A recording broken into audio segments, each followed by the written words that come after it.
Tai interaktyvi vaizdo pamoka, kuri padės jums tobulinti įgūdžius, kaip naudoti socialinės žiniasklaidos galimybės, novatoriškų idėjų rinkodarai KKS srityje ir bendravimui su sekėjais.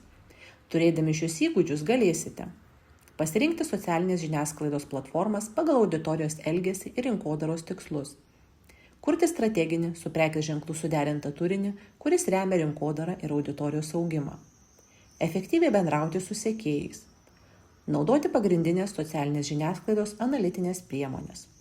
Kviečiame peržiūrėti trumpą animuotą vaizdo įrašą, sužinoti apie socialinės žiniasklaidos galimybių panaudojimą inovatyvioms idėjoms KKS srityje reklamuoti ir bendravimui su sekėjais bei atlikti savikontrolės užduotį.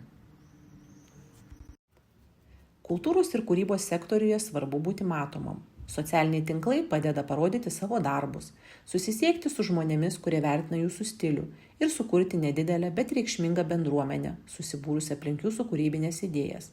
Jums nereikia tūkstančių sekėjų, net ir nedidelė, bet aktyvi auditorija gali paremti jūsų kelionę. Kiekviena platforma turi savo privalumų. Instagram puikiai tinka vaizduojamajam menui, amatams, madai ir dizainui. Facebook padeda pasiekti vietinės bendruomenės. TikTok palaiko trumpus kūrybingus vaizdo įrašus. Pinterest puikiai tinka įkvėpimui ir vizualiniam pasakojimui. Pradžiai pasirinkite vieną platformą, tą, kur jums atrodo natūraliausia. Pagalvokite, ką norite pasiekti. Savo auditorijos supratimas padės jums pasirinkti, ką dalytis ir kaip bendrauti prasmingu būdu.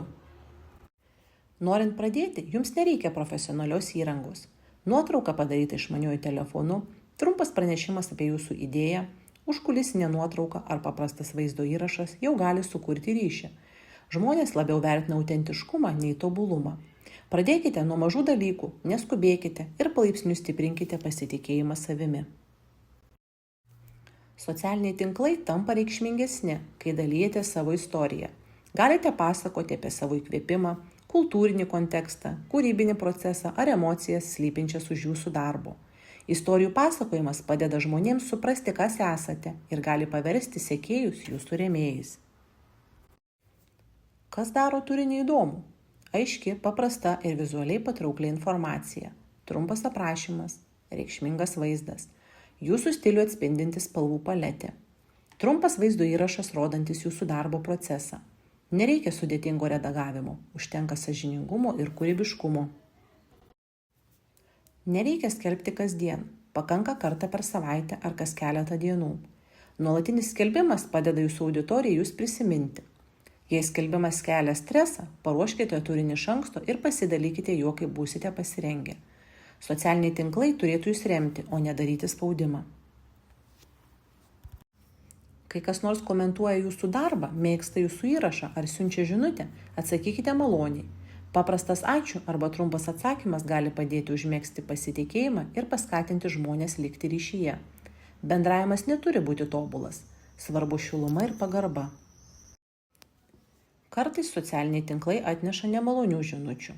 Jei komentaras yra grubus ar įžeidžiantis, galite jį ištrinti, ignoruoti arba užblokuoti vartotoją. Turite teisę apsaugoti savo emocinę erdvę. Sutelkite dėmesį į žmones, kurie vertina jūsų darbą ir remia jūsų kūrybiškumą. Jūs nusprendžiate, kada ir kaip naudoti socialinę žiniasklaidą. Pertraukos, pranešimų ribojimas ar atsitraukimas yra sveikos skaitmeninės gerovės dalis. Socialinės žiniasklaidos platformos pateikia paprastą informaciją, kokie įrašai žmonėms patinka labiausiai, kada jūsų auditorija yra aktyvi arba kokio tipo turinys sulaukia daugiau dėmesio. Jums nereikia gilių techninių žinių, tiesiog pastebėję tendencijas galėsite suprasti, kas patinka jūsų auditorijai. Įsivaizduokite, kad gaminate rankų darbo žvakes. Paskelbėte savo naujo dizaino nuotrauką. Švelnios spalvos, natūralios medžiagos. Žmonės reaguoja teigiamai. Kitą savaitę pasidalinate trumpu vaizdo įrašu, kuriame rodote, kaip gaminate žvakes. Dar daugiau susidomėjimo. Šie nedideli signalai padeda sužinoti, kas veikia ir kaip žingsnis po žingsnio plėtoti savo buvimą internete.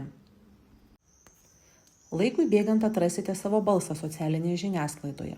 Galbūt jūsų įrašai yra meniški, arba minimalistiniai, arba žaismingi, arba edukaciniai. Nėra teisingo ar neteisingo stiliaus, yra tik tas, kuris jums atrodo autentiškas ir atspindi jūsų kūrybinę tapatybę.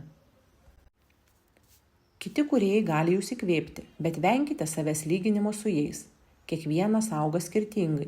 Sutelkite dėmesį į savo kelionę ir savo kūrybinį balsą.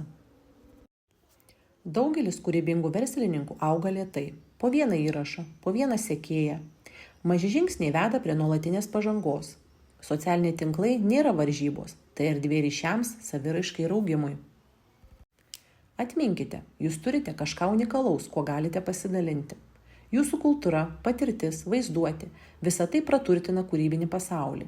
Socialiniai tinklai yra tiesiog tiltas, padedantis jūsų idėjams pasiekti kitus. Būkite kantrūs savo ir mėgaukitės procesu. Dabar kviečiame jūs pasitikrinti savo žinias atsakant į pateiktus klausimus. Pažymėkite teisingą atsakymą. Nepriklausomai nuo to, ar pasirinkote teisingai ar neteisingai, jums bus pateiktas atsakymo paaiškinimas. Pradėkime.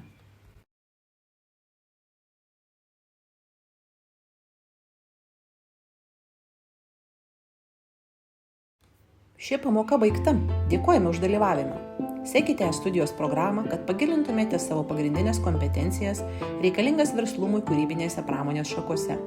Sėkmingai baigę mokymą gausite skaitmeninį ženklelį. Sėkmė KKS, aš galiu tai padaryti.